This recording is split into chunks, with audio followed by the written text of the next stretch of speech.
Neighbor's Choice.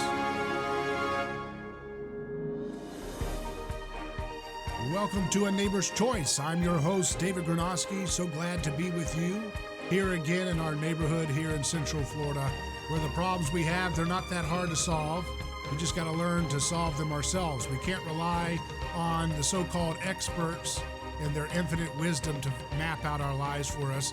Sometimes they tell us to wear masks to save our lives. The other times they tell you, don't wear masks, it's useless. So which experts are you going to listen to? Well, apparently people just cherry pick the experts that fit their particular way of thinking about things, which means not really an expert then, are they? If it's up for debate, how can you make that be the end-all be-all for decisions that we are facing today, especially when you have big things on the line like our health, the economy, the world economy is at stake in this current moment that we're in, and it's at a time that's more perilous than ever. And I think it's important now more than ever that we really revisit the things that matter, the things that are the foundation for the things that we're debating. If we don't have a clear picture of the origins of our institutions of law, of our institutions of law enforcement and policing, then we're just going to be going along and deciding law as we go. That's not an effective way to do things, in my opinion. That's not an effective way to settle problems, is to have what they call in law positivism, this notion that law doesn't have a foundation outside of humans, that it's rather just something that we decide by precedent. And that's something that I think is detrimental to order. I think it's detrimental to freedom. And that's unfortunately the basis for so much of the decision-making and the laws that we have to deal with on a daily basis. We have situations where people are arresting mothers for playing in the playground with their children. We have situations I saw in Australia where they had looked like a SWAT helicopter, found 3 buddies hanging out on their rooftop, and they had to get them, dealt with citations for hanging out, 3 buddies hanging out, looking at the stars on their rooftop. Then you have another story I saw of a guy hanging out in a remote beach with no one anywhere near him, a kind of, wilderness beach. And somehow the beach police found this gentleman and had to get him forcefully removed, even though he was nowhere near anybody, because it was a remote beach in the middle of the wilderness. But that's the kind of stuff. And I want to know, why is it that humans have this proclivity to want to default to such kind of petty rule keeping when these situations occur? Why is it that they have this need to turn into little automatons and say, we must go as a Borg, we must be a herd, and just get locked into that?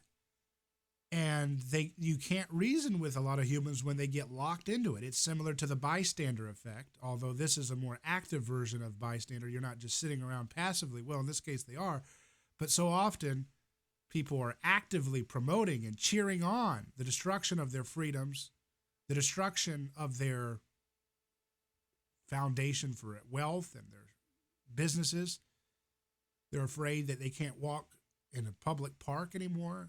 They're afraid that people would not be able to make the right decisions if everybody's not forced by the threat of violence to do it. I mean, what an infantilization of human adults. And as if nothing's happened, as if it's just another day in the neighborhood. I find this to be quite an unfortunate thing. I thought America would have a little bit more chutzpah than that, a little bit more charisma. But unfortunately, places like Sweden are showing us to be not quite the hottest thing in the block when it comes to protection of individual liberties. Leave it to good old Sweden to show us that the land of the free and the home of the brave ain't so brave. It ain't so free as we'd like to believe in our little songs that we sing. But that's what we have to come to terms with in this country, that the standards that we have judged ourselves by we're not living up to them. We're not living up to the founding principles that human persons are the foundation for law, not collective whims, and not mantras that are based on emotions rather than the facts. The idea that we need to have a government one-size-fits-all flatten the curve by force is just a theory. It's not written into the universe as the only means to save lives. The government that tells you that they're trying to destroy every aspect of freedom they can to save one life won't even bother to tell you the truth that their bogus food pyramid pseudoscience trash that tells people to eat corn and wheat and grains in copious amounts every day is the very thing that leads people like sitting ducks to have fatalities from a new virus. They can't even begin to talk about that to you honestly. They can't tell you the truth about the WHO and how they missed the ball on this repeatedly and continue to do so.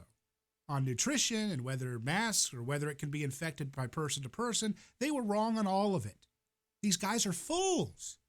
But the grandeur of their posturing somehow seduces the mind for people who are given over to fear. The grandeur of the little slogans, together we will make it. Well, I'm always for together. But you know how you do things together? You don't use force. You don't use brutality. That's antisocial behavior. That's not social cooperation. That's brutish, barbaric, stupefying behavior.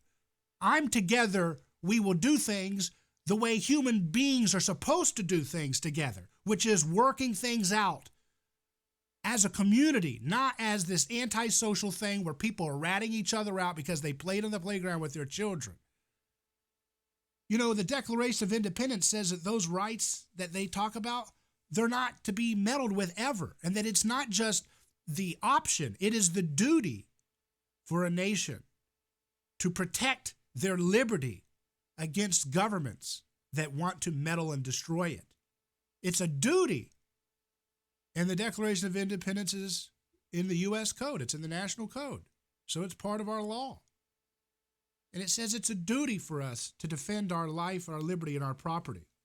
And at what point are we going to just, you know how many people are loving this option that they finally found an excuse to get people so terrified that they could get people stuck into a compliant herd mentality. For when?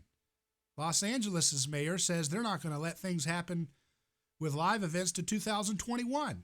So everybody's going to sit in the house and get no sunshine, and they're all going to infect each other in the house, which is where a lot of the infections for this thing come from, being in the house with the same people all the time, not getting sunshine, not getting proper circulation like outside does, not getting proper vitamin D and sleep, not having happiness because you can't have normal social interaction.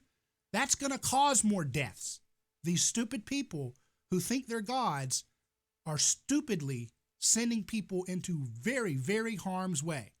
And it's time we tell the truth about these folks and stop, beating around the bush and saying, oh, well, their intentions. Okay, so what? If your intentions are good, but you're incompetent and your choices are causing the destruction of humankind, at what point do the adults in the room step up and say, enough, sit your little voting, democratically little nonsense, your little power that you think you get because you won a popularity contest, sit your tails down.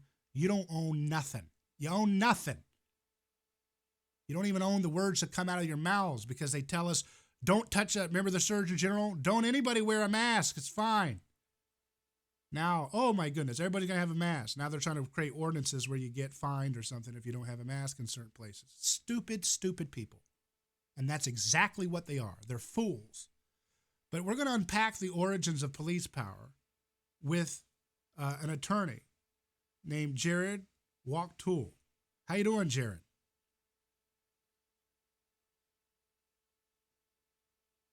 Do we have Jarod? Hello? Hey, Jarod. How's it going? Hey, good. How's that volume? I can't tell. Oh, you're fine. You're fine with Alrighty. me. So you're an attorney. Excellent. Tell us a little bit about your background, then we're going to get into the origins of policing after we take a quick break. Okay. Briefly, I grew up in Pittsburgh area of Pennsylvania. born and raised there in Beaver County. Went off to college and did some poli-sci, was really interested in politics, especially, coming out of high school, and was still kind of a, more of the party-affiliated political partisanship. It's kind of the thing I was interested in. And as I got towards the end of undergrad, I was looking at grad school options, and law school was floated, and kind of. And my parents always thought I'd make a good lawyer because I like to argue so much. So, went down that road and ended up going to Regent. My initial desire was to be a constitutional law scholar, basically, or litigator. And then as I went through law school, I kind of, let's just say, lost the faith in the Constitution and government in general as the best way to solve the problems that we face. And now you're kind of, still very interested in those areas. So now you're a political atheist? Is that what you're telling me?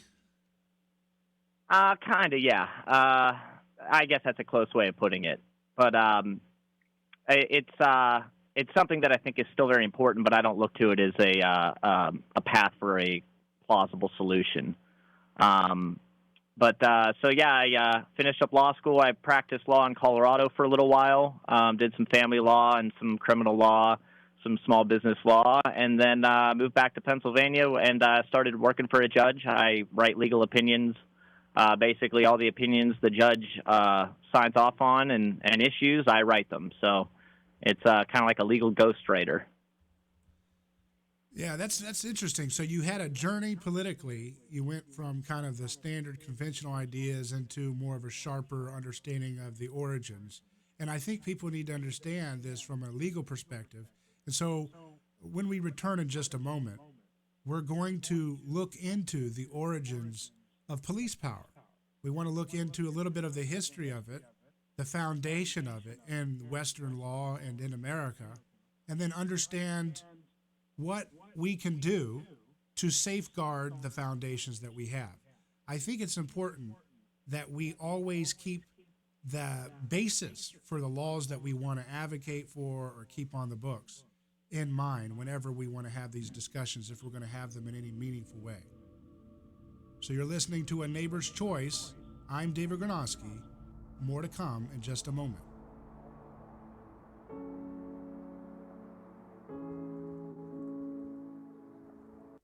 Hey, it's Bubba the Love Sponge. With all the coronavirus stuff going on, you've heard the CDC say wash your hands about a zillion times. Studies show that the average person touches their face 23 times an hour. Your nose, eyes, and mouth, that's called the T-zone. And the T-zone is the most important area to keep clean. And for over 12 years, there's this product called TheraWorks Protect. It's been used by millions of emergency room patients and medical clinics to support infection prevention. TheraWorks Protect is easy to use, and it's safe to apply several times a day on your hands and around your nose and eyes and mouth, better known again as the T-zone. Just apply a small amount into your hand and rub it in until it dries, and then apply another amount and rub it all over your T-zone. Finding hand sanitizer sometimes can be difficult, and now you can order TheraWorks Protect online. Just get it directly from them. Go to TZoneProtect.com and use the Bubba Kicker. When you use the Bubba /, you're going to get 20% off and free freight, and you're going to have it in a few days. Again, TZoneProtect.com /Bubba. Start protecting yourself and the ones that you love now.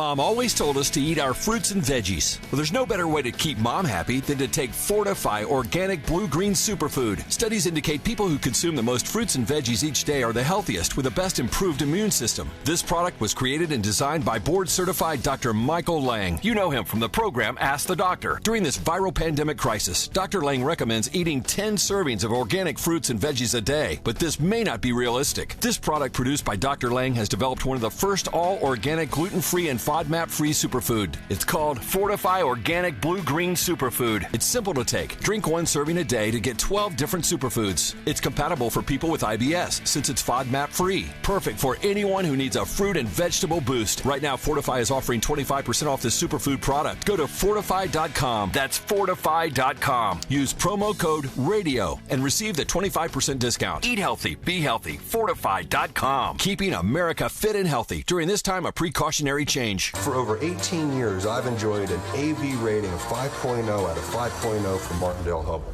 I've received this from my fellow lawyers and judges. If you've been injured, call Diaco Law at 888-SOS-FIRM. At Diaco Law, we will take your call.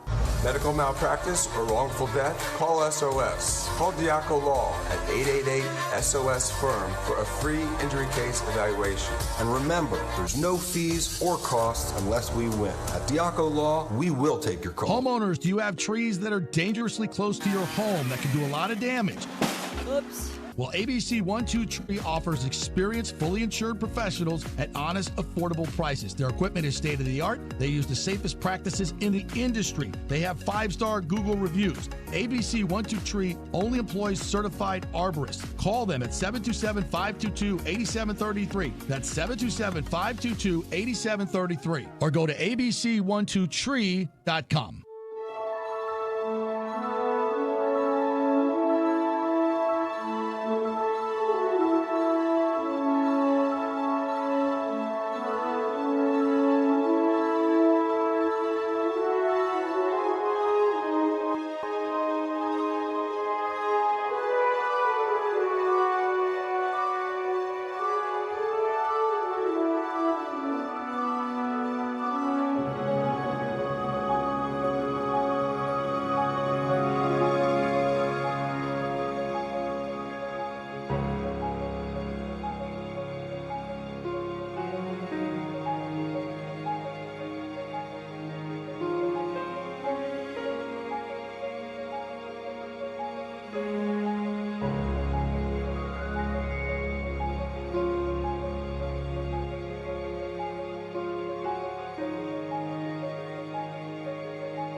Neighbor's Choice is back. I'm your host, David Gornoski, and we're talking with an attorney friend of mine today, someone who has a basis in studying the origins of police power, something that he's been doing in his career. And I think it's something that's timely to have this discussion. So we have Jarod Wachtel with us. How you doing, Jarod? Yeah. Let's go into the origins of police power. What is police power? Okay, so to answer this easiest, I think we need to take a few steps back, and I want to touch on something that you mentioned right before we took the break. The idea that we need to look back at the origins, and a concept I like to use is the genealogy of, let's say, and see where it came from historically, what its precursors were, what its foundations were, how they justified it. Because every authority requires a justification to be licit.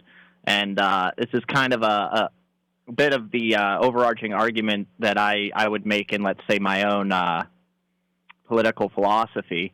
But everything needs to have a justification. So the police power, we need to look to see where that come from, and the justification is twofold. It's not only what is the essence or the nature of the authority or the power, which is more or less said as what can I subject somebody to, but also the jurisdictional reach of that power. So who is subject to my power? So when we take those two questions and we look at this question of what the police power is, we actually have to go way farther back and start talking about a different concept,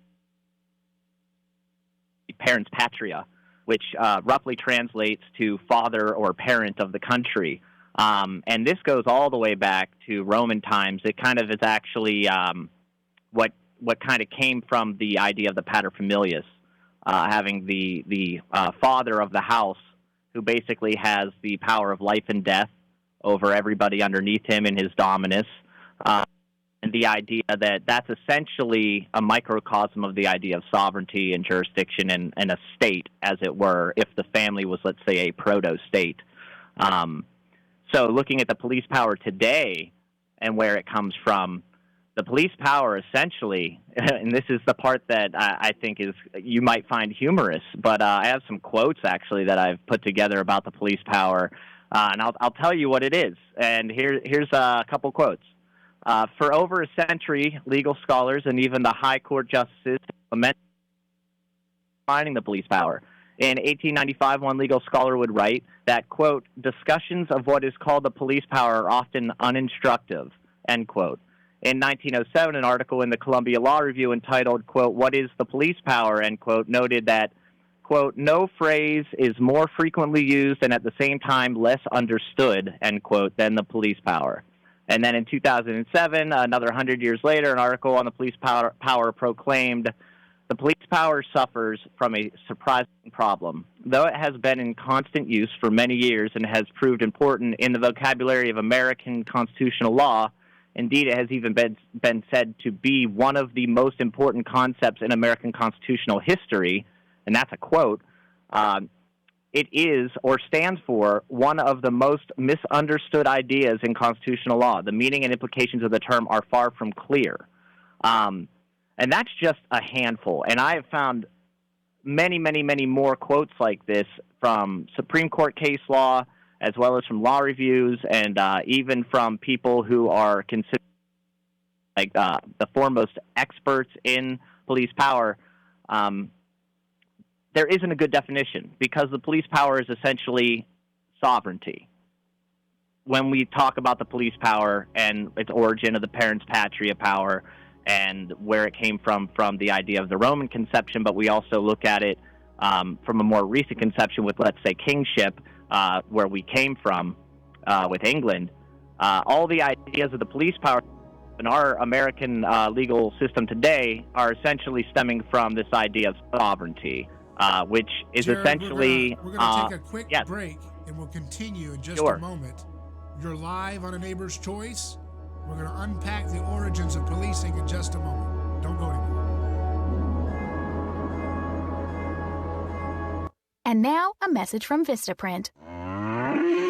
This is a cow. The cow that made the milk that was made into the cheese that made Tober Dairy Farm into the talk of the craft fair. But cheese only lasts so long. The impression a small business like Tober Dairy Farm makes can last much longer, with the right business card to back it up. And now Vistaprint is introducing free shipping on all business cards in any quantity. That's right, free shipping on any card, any style, any quantity. Plug your information and logo into hundreds of fresh designs tailored to your type of company, or upload your own original layout.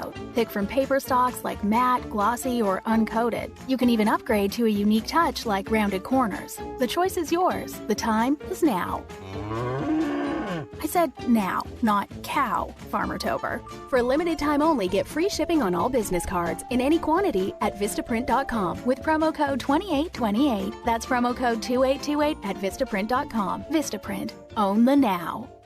My name is Roz. Most people know me as a spokesperson for 1-800-ASK-GARY. The driver made a left turn onto ongoing traffic, and I hit her. Once I got out of my vehicle and I was able to stand up, then I started feeling pain elsewhere. I had to think, call 1-800-ASK-GARY. They were on the ball, helping me find legal and medical help. They have thousands of other people, but they make you feel like you're their top priority. I made the call. I now tell other people to make.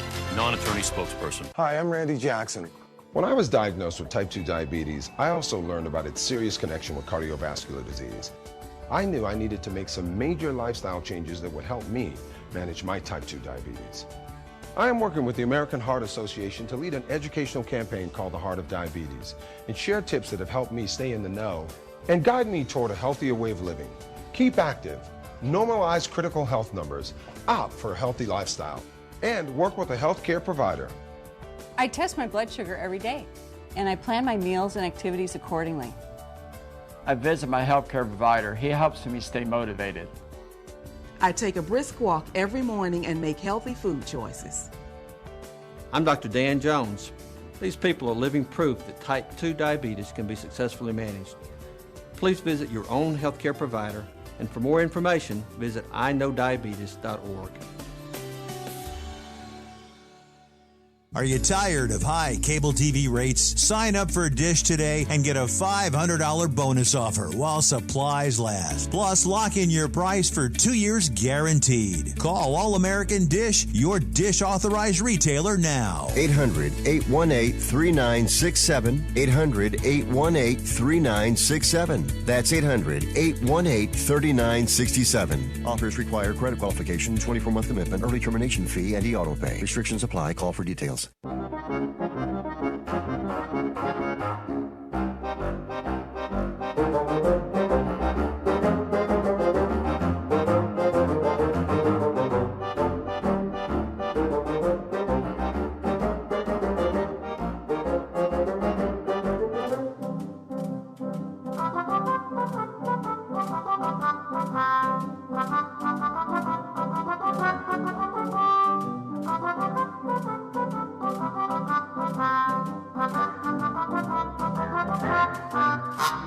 Welcome back to A Neighbor's Choice. I'm your host, David Gornoski.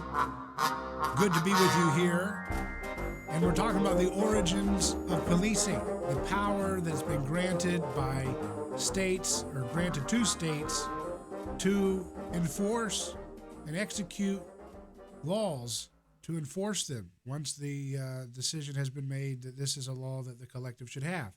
And to do that, we have Jarod Wachtel with us, who's an attorney, and we're kind of laying the foundation down, Jarod. So go ahead and continue.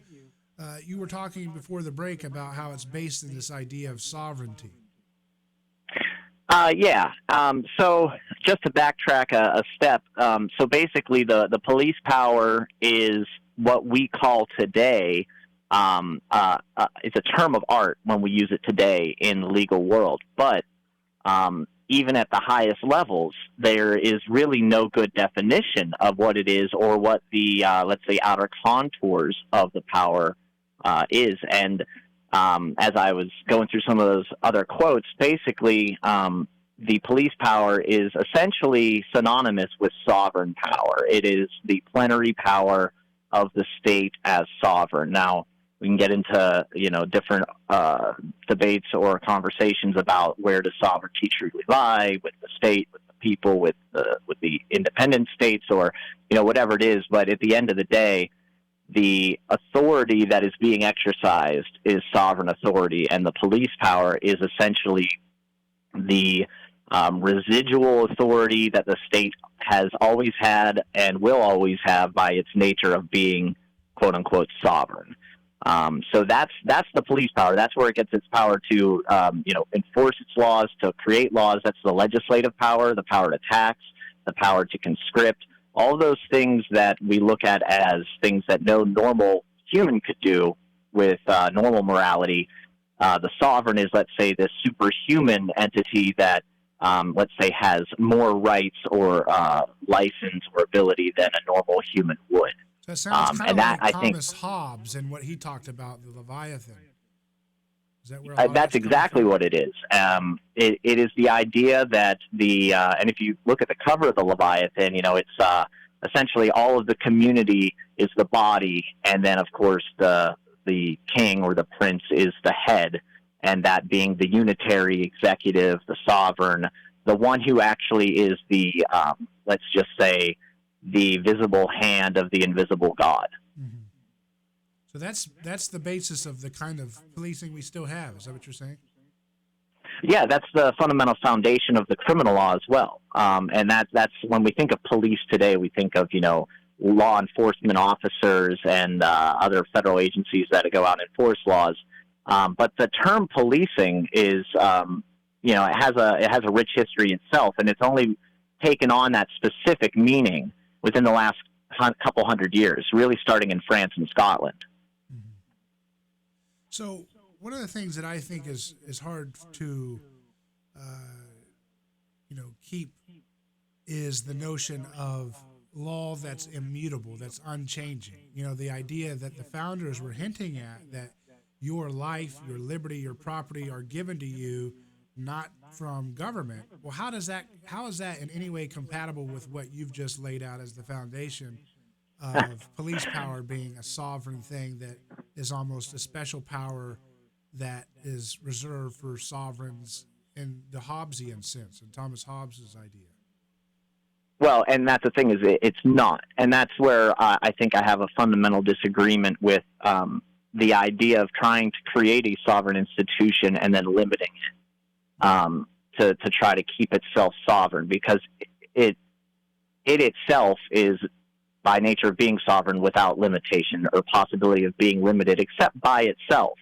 And it would take an extremely, let's just say, wise and righteous ruler or, philosopher king to limit himself appropriately given so much power. I think I can think of one example, but unless we want to go into a religious discussion, then, if we're going to talk about the here and now states that we have, that's the state is essentially incompatible with the idea of protecting the rights that are inherent in humans as natural rights. So is it the case that the idea of individual rights are really just kind of a thin veneer, that they don't really have any basis in any long-term standing? Because as we can see with recent events, people can be arrested for very small little things, or being on the rooftop of their house watching the stars, and they're getting arrested because they're hanging out with their buddies, 3 people. I mean, Amish farmers getting arrested. I mean, at what point is this just law by chaos, law by anarchy? It sounds like anarchistic law. Oh yeah, it's law by fiat. It's law is now will instead of reason. It's the idea that whoever has that authority, whoever's sitting in the seat of power, whether that's going to be a governor of independent, states, because that's really where a lot of this is playing out. Given if we're going to bring it around to like the actual coronavirus lockdowns and everything like that that's going on, a lot of this is going to be left and take place in the independent states, largely due to the fact of the police power mainly being, I don't want to say given to, but retained by the states whenever they form the Constitution. So it's not to say that the federal government isn't going to do things and that's not a danger, but really a lot of the stuff that's happening now is on a state level. So, I mean, even at that lower level, we're seeing our rights being violated. But at the same time, and this is where I think it tempers the argument, the rights are being violated, but that's not necessarily to say that certain things that they're calling for, things that we should be doing, aren't the right things to do. So I think that there's a little bit of balance and nuance in that conversation. But as far as your legal rights go, it's when it comes to especially pandemics, things like that, if they are using their police power, it's essentially whatever the government thinks at that time is right to do. And there's no real check on that, is there? No, there isn't. I mean, like, you can, well, actually, yes, there is, but no, there is not, insofar as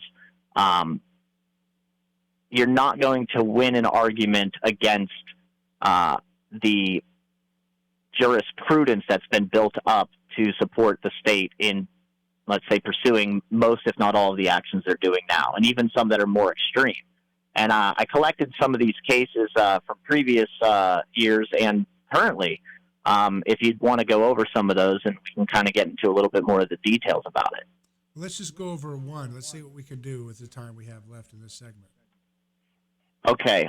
Well, as of right now, there is a case, the opinion came down out of Pennsylvania, my state, called Friends of DeVito v. Wolf. It's against our governor. And essentially, they challenged the statewide stay-at-home order. And it was roundly denied, mainly because the police power of the state to enforce quarantines, as well as to require vaccination, coercive vaccination or compulsory vaccination, has existed. The case law that started this is the Supreme Court seminal case Jacobson v. Massachusetts in 1905. During a yellow fever and a smallpox, scare, there were cases that came out of that where they basically said the governors can, under their police power, can quarantine, can shut businesses down, and can also forcibly vaccinate people. Mm. So that's kind of absolute power then. On this issue, yes. I mean, that's the difficulty when you're dealing with, are there legal challenges? Well, yes, you can file a suit, and they did in Pennsylvania, a few others, looking for injunctions. And there was another state where the injunction actually was upheld, and that's at First Baptist Church versus Laura Kelly, where in Kansas, where they're trying to ban specifically a church drive-in service. And the only reason that was tossed out on First Amendment grounds was because it was a little bit too targeted towards the church and religious activity in general. But if it's, or I should say specifically, but if it was more generalized, like in some other states where they have had similar legal challenges, they said, no, even though you're affecting a church, this isn't, tailored directly to affect a church, and it's not based off of, religious animus. It's just the idea that everybody has to comply with these now, and it doesn't matter whether you want to go to your job, which I think you should have a natural right to a living, or if you want to go to your house of worship, you have a natural right to do that as well. But under the police power, they're saying no. We have a compelling state interest, and that can be based on any arbitrary thing, because as we've debated and discussed, the idea of having a forced total lockdown is just a theory. There are a lot of epidemiologists, the experts, who would hotly contest that may prevent more deaths or more in the long run. So that's the thing that's very bizarre. Just going by a debated theory, they can create these kind of absolute powers that at the local and state level are pretty unlimited. Well, yeah, exactly. And that's the, that's the danger that we have here, because anything kind of goes when you get into these situations. And the case law is really stacked against, whether for good or evil. I mean, whether or not you agree with the decisions of the previous courts or not, if you are looking to try to change it now, especially in the midst of a pandemic, then practically speaking, I don't think you're going to get anywhere,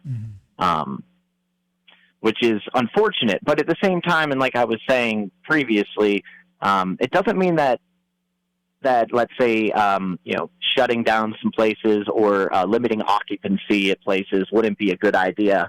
But as you were saying, none of these things are proven fact science. These are all theories. And I think the underlying issue and the nature of what the state is, and something that you had said in your intro earlier, is that it's a one-size-fits-all. It's a coercive monopoly institution. And that is what the state functions as. And then we're all arguing over who should be in charge of it and decide which size should fit all people. And I think that the best way to get a solution to this, to where our rights are less trampled and to where we can make wise choices, taking responsibility for ourselves and others, is to not turn to an institution that essentially is based off of, here's an idea, everybody has to follow it, and if we're wrong, oh well.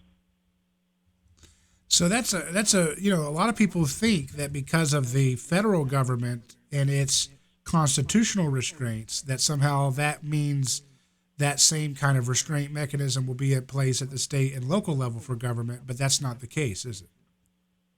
Well, no, it's not the case. I mean, the Bill of Rights is incorporated to the 14th Amendment to the states, but the interesting wrinkle here is that the police power was retained by the states. However, the federal government has for a long time attempted to get its own federal police power, which was never contemplated, and I would argue they've already established under the Controlled Substance Act and other things like that. That is all police power being exercised through the gambit of the Commerce Clause. And it's a very clever thing that lawyers have managed for the government over centuries, but they basically argue that anything goes through commerce, they can regulate in any way they want, and essentially invented a federal police power that reaches all the way into purely intrastate activity to regulate, such as the growing of your own marijuana. If your own state allows it, they'll come and regulate it out of existence, or any other number of things that are state by state issues. The federal government attempts to get involved. So there are some restraints on the federal government, but they've been getting eaten away at, especially during the New Deal and during the war on drugs. So the federal government's becoming more of an issue, but the state governments have always been an issue because they retain this plenary power to essentially do almost anything. The only challenge you can really make to police power action is that it's not at all reasonably related to the issue or the problem that you're trying to resolve, or that it's targeted specifically based off of some impermissible category, such as racial animus or something like that. What about do counties or cities enjoy a same kind of check on state governments as state governments are supposed to have for the federal government? Actually, no, it's the other way around, because the federal government is a creation of the states. If we're going to go with the standard historical view that the states got together and created a agreement amongst themselves to create the federal government, giving it only certain enumerated powers. Well, the opposite is true when it comes to municipalities and localities. They are creatures of the state. The state essentially gives them their authority. There's a municipal police power, which is a more circumscribed police power that the state essentially cedes to the municipality. So essentially the state in our system here is the root or origin of all of it. It creates the federal government through agreement, and it creates its own little offspring known as municipalities. We're speaking with Jarod Wachtel. He's an attorney unpacking the origins and basis of police power, something that has become greatly expanded in terms of its reach in recent times. You're listening to A Neighbor's Choice. We'll be right back. The folks at Black Rock Bar and Grill are fortunate enough to be able to help people in need, and that's what they're doing now with Hope on Wheels. In these times of uncertainty, we all need to come together. So from 11 to 2 and from 5 to 7, you can drive through their two locations, the one in Carrollwood, Black Rock Bar and Grill at 11702 North Dale Mabry, and the one in Brandon at 804 Providence Road, and you can get a free meal. They'll be serving chicken sandwiches, peanut butter sandwich, or a burger and chips to anyone in need. Children, healthcare providers, first responders, anyone in need, please come through. And when it's all over, your neighbors here at the Black Rock Bar and Grill will be ready to serve you the best steak dinner you've ever had. Served on our unique 755-degree hot stone, every bite sizzling hot and better than the last. An award-winning steakhouse featuring 100% pure Angus beef served on that unique hot lava rock with tons of casino butter. It's amazing. Black Rock Bar and Grill. We're going to get through this together. The following is a public service message from this station and calltorecycle.org. Chances are you already recycle paper, glass, and plastic, but it's just as important to recycle used rechargeable batteries. They're the kind you find in power tools, cell and cordless phones, laptop computers, digital cameras, MP3 players, and other cordless electronics. You can recycle used rechargeable batteries at any of the thousands of retail stores that have joined the nonprofit Call to Recycle program. Those include home improvement centers, electronics stores, and other retailers all across America. To find a participating drop-off location, call toll-free 877-2-RECYCLE or visit us online at calltorecycle.org. Recycling used rechargeable batteries is easy, it's free, and it's a great way to do something good for the environment. Just remember, if it's rechargeable, it's recyclable. Recently, I've had a pretty hard time keeping up with the bills. The worst part is I can't make the house payments. So when the phone started to ring, I didn't pick it up. And notices were coming in the mail, too. Now I may lose my house, and I don't know what to do. If you're facing foreclosure, doing nothing only puts you deeper in the hole. Now's the time to dig yourself out. Call 1-888-995-HOPE today. That's 1-888-995-4673. Because nothing is worse than doing nothing. This foreclosure prevention message is brought to you by the CDC of Tampa, St. Petersburg Neighborhood Housing Services, NeighborWorks, and the Ad Council.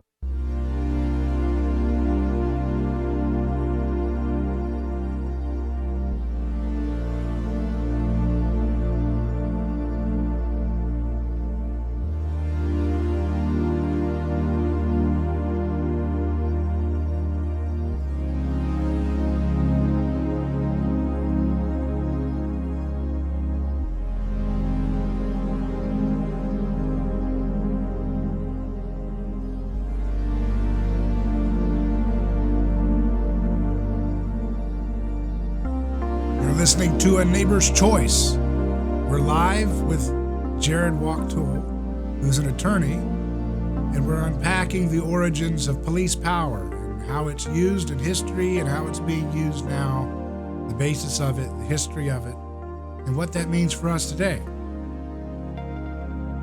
So, Jarod, a lot of people, when they think about local police actions that violate their right to bear arms or what have you, they always cite the Constitution and so forth, or First Amendment or Second Amendment, depending on the issue. But what you would say is probably, as a good Federalist, you would say that's probably not a good argument, is it? It's something you need to look at the state constitution. Perhaps some states have protections for the right to bear arms at the state level, and that's the actual constitutional power that you'd be citing if you feel there's an injury to your liberty, right? Well, yeah, both can be cited, actually, because the federal constitution is incorporated to the states. At least a lot of the Bill of Rights have been officially incorporated.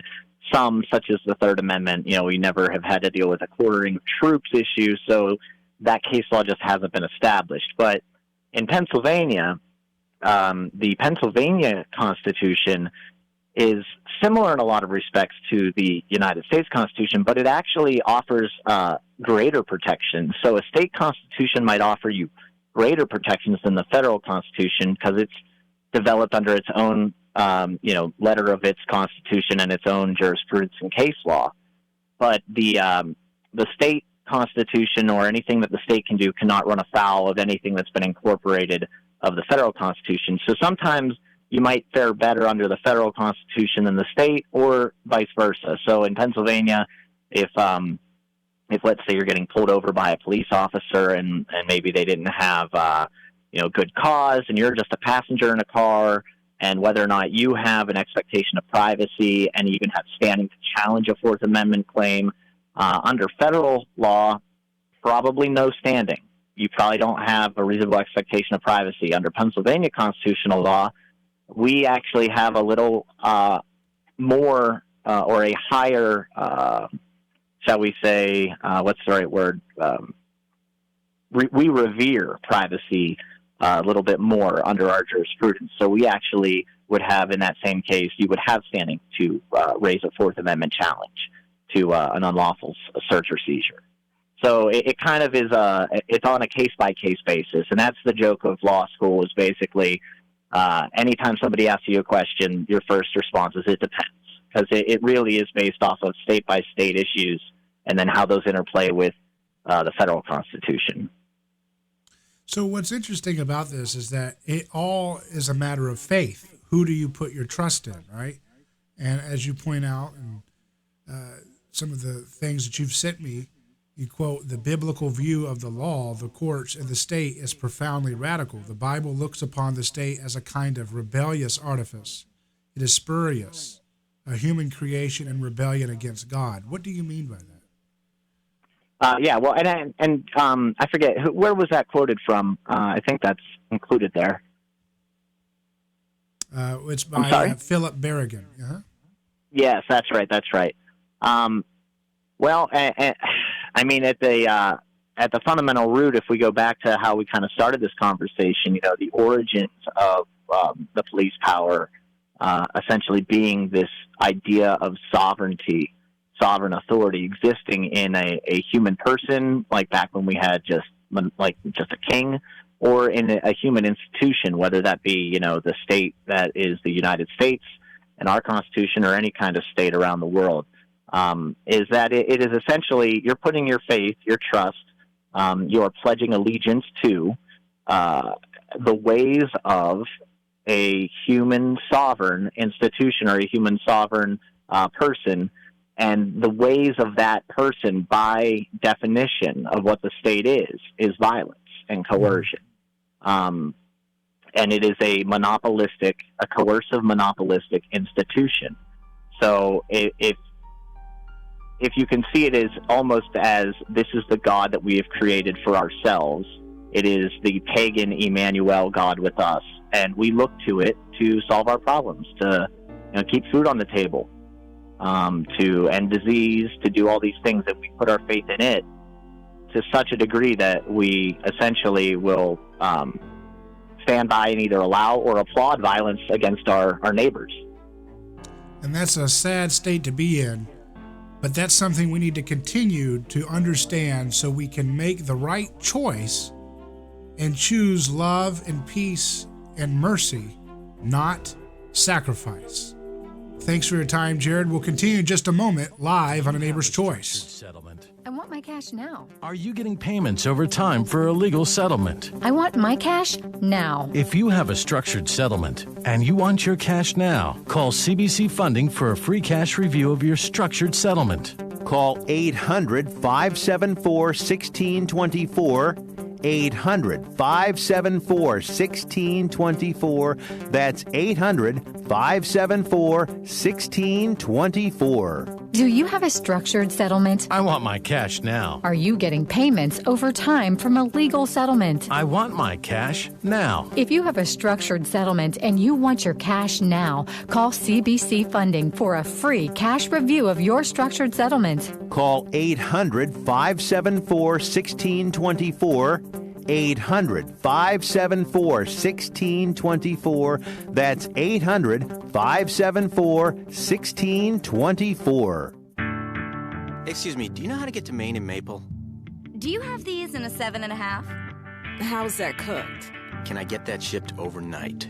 Is there a direct flight? How long does the warranty last? What's your soup of the day? How do you change the ringtone? Does it come in blue? Does this bus stop at Elm Street? We ask questions everywhere in life.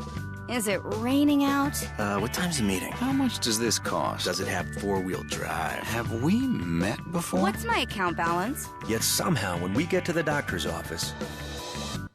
Any questions? No. We clam up. Ask questions. What is this test for? Are there any side effects? When do I get my results? Questions lead to better healthcare. Go to ahrq.gov for a list of 10 questions everyone should know. Questions are the